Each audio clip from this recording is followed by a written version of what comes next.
Hello, students. Good morning. I hope you are all fine at your home. Here we are enjoying the online study at our homes. Today our topic is ICSE Standard 9, Chapter 2, 2.2, Rest and Motion. तो rest and motion, rest मतलब क्या? जबकि कोई object आराम कर रहा है उसको हम लोग रेस्ट बोलेंगे. अगर कोई ऑब्जेक्ट मूविंग है so we are called it at in motion. Clear? So यहाँ पर उसकी पहले हम लोग डेफिनेशन देख लेते हैं रेस्ट और मोशन की. So if body is said to be at rest if its immediate surrounding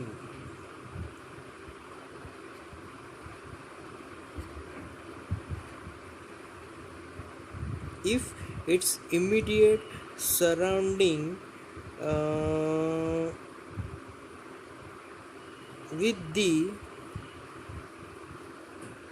help of it, if body doesn't move,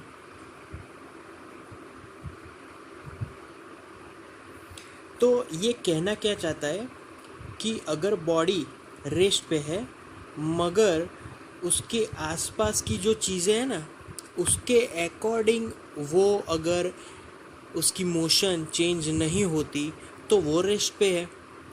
मतलब कि सपोज़ के इसका अगर एग्जांपल ले तो हम लोग प्लेटफॉर्म पे खड़े हैं, ट्रेन भी रुकी हुई है, तो हमारे अकॉर्डिंग ट्रेन अभी रेस्ट पे है. तो ट्रेन का इमीडिएट सराउंडिंग क्या हुआ? तो उसका प्लेटफॉर्म पे खड़े हुए या फिर बैठे हुए सारे लोग उसके लिए इमीडिएट सराउंडिंग हो गए. क्लियर? और अब मोशन की बात करें तो if body is said to be in motion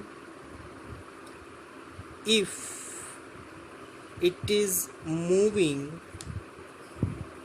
or changing its position with respect to time as a reference of its immediate surrounding.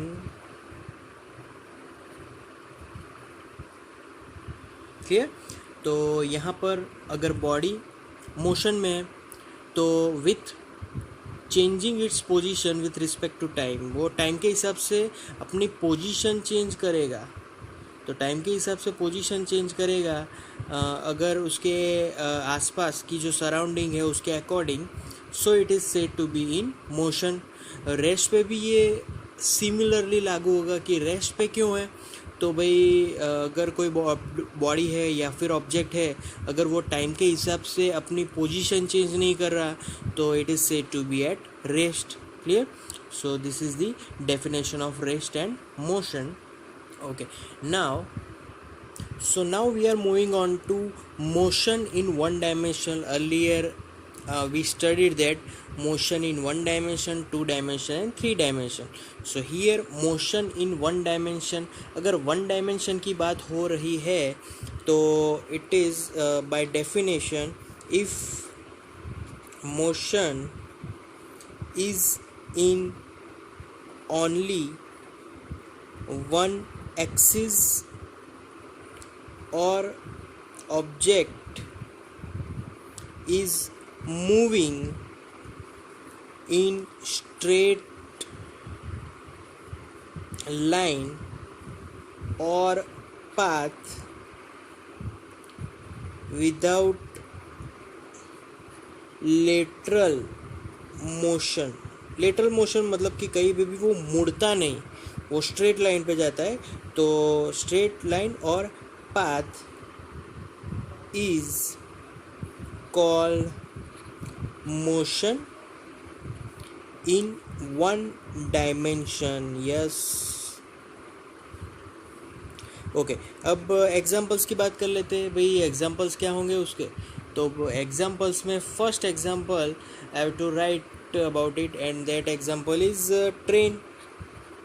Train is moving in straight track. Clear? We know it.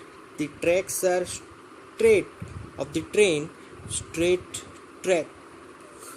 Okay, दूसरा example अगर लेना हो तो क्या ले सकते हैं? Okay, if car is moving by road in a straight line. ये दूसरा एग्जांपल हो सकता है कि भाई अगर कार जा रही है हाईवे से और हाईवे कहीं पे मुड़ता नहीं है, वो सीधे सीधे चला जा रहता है, तो it is called motion in one dimensional. Clear? तो आजू बाजू में मुड़ने के लिए कोई जगह ही ना हो तो वो मोशन ऑटोमेटिकली वन डायमेंशनल हो गई। क्लियर? तो वन डायमेंशनल में आगे और पीछे दोनों तरफ जा सकते हैं, आगे की तरफ और पीछे की तरफ, बट वो स्ट्रेट लाइन में होगा। क्लियर? तो हम लोग ऐसा बोल सकते हैं कि if an object is moving in y direction, so it have two possibilities, going in positive y direction and going in negative y direction. Clear? So this is the motion in one dimensional. अब यहाँ पर इसका एक subtopic है, that is the motion in x coordinate. एक motion है, उसको सिर्फ एक्स एक्सिस में ले जाना है, एक्स कोऑर्डिनेट से वो अपनी पोजीशन कैसे चेंज करता है वो यहाँ पर थोड़ा उसका ओवरव्यू देना है। तो मैं क्या कर रहा हूँ कि चलो इफ़ एक ऑब्जेक्ट ले लेता हूँ। If object is freely falling from a tower, चलो एक टावर में से एक ऑब्जेक्ट है, उसको हमने छोड़ दिया, तो क्या होगा? वो नीचे चला आएगा। कैसे नीचे आएगा? तो भाई we are knowing that the gravitational acceleration perform on that object. अब एक्सेलरेशन होगा तो भाई उसकी स्पीड बढ़ती रहेगी, तो क्या होगा कि यहाँ से अगर अब मैंने ऑब्जेक्ट यहाँ पर नीचे डाला तो स्पीड बढ़ती रहेगी और फिर नीचे आने तक उसकी स्पीड बहुत ज़्यादा हो जाएगी। तो हमें यहाँ पर अलग अलग डिस्टेंस के हिसाब से अलग अलग टाइमिंग पे उसकी पोजीशंस का एक मैं ओवरव्यू दे देता हूँ। सपोज़ के यहाँ पर इस फॉर एग्जांपल ये टाइम डिनोट करेगा और ये पोजीशन। अब यहाँ पर जो मोशन हो रही है वो तो एक्चुअली वर्टिकल मोशन है, बट अगर मैं उस वर्टिकल पाथ को एक्स कोऑर्डिनेट से जोड़ देता हूँ तो कुछ ऐसी पोजीशंस मिलेगी। If my time at zero, we are knowing that the object is at maximum height, so उसकी अभी पोजीशन चेंज नहीं हुई है तो ज़ीरो लिखता हूँ। देन 1 सेकेंड उसने 5 मीटर कवर किया, देन एट 2 सेकेंड उसने 15 मीटर कवर किया, फिर 3 सेकेंड भी 40 मीटर हो गया, फिर 4 सेकेंड फिर हो गया 58 मीटर। क्लियर? तो उसकी जो वेलोसिटी है वो नॉन यूनिफॉर्म तरीके से बढ़ती जा रही है, क्योंकि वहाँ पर तो we know that gravitational acceleration लगा है। एक्सीलरेशन लगेगा तो भाई जो स्पीड है वो नॉन यूनिफॉर्म तरीके से बढ़ेगी। क्लियर? सो यहाँ पर मैंने उसके एक्स कोऑर्डिनेट्स लिख लिए, भले ही यहाँ पर जो मोशन थी वो motion actually vertical downward direction है, बट उसको एक्स कोऑर्डिनेट से जोड़ दो तो कुछ इस प्रकार की मुझे ग्राफ मिलेगी, कुछ इस प्रकार का डेटा मिलेगा। Clear? So this is the motion in x coordinate. Clear? So ये था रेस्ट एंड मोशन वाला topic. Thank you guys, thank you so much for listening my video lectures till the end. That means the lot to me. Thank you very much.